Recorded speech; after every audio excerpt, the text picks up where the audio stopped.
Ask Vanjie to do some research, the note on the map said. Vanjie.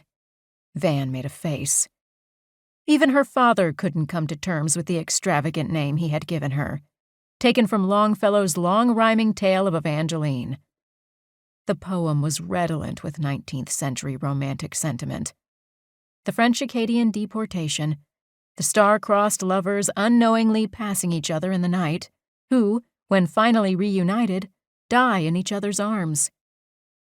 When she was old enough to read it, she had no immunity against this bittersweet strain of nostalgic romance. One drop was potent enough to infuse her earliest love fantasies with dark endings and unfulfilled longing. She had attuned herself to the slightest hint of warmth lurking under her father's coldness. If his mother had read him poetry, and he kept her book, maybe he would have fallen in love with her mother's poetical nature and had once been sentimental enough to name his only child Evangeline. Pure conjecture. Neither parent ever used her full name, and Van was stuck with a moniker that took up too much space. When she was a graduate student, her professors insisted on her full name. The elaborate French Evangeline, clinging to the solid German Reinhardt, was both embarrassing and cumbersome.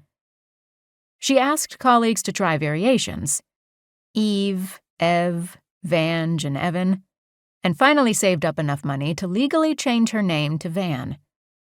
In the beginning of her career, Professor Van Reinhardt provided camouflage, made it easier to get published, to pass through the screen of gender discrimination that was still operative in her field. The 3 strong syllables had a pleasing consonance and gave her a sturdy, more forthright platform on which to stand. Later, when she became known for her feminist analyses of early American history, it distanced her from the 19th century romantic associations of Evangeline. Lately, she liked the name Van for its borderline quality, suggestive of something in between, which felt satisfying and truer to her nature. She never told her father of the name change. He had never called her Evangeline. He only ever called her Vanjie. Despite the one instance of Longfellow Weltschmerz, Martin was hardly a romantic. In fact, he loathed anything that smacked of fantasy and was not hard, provable science.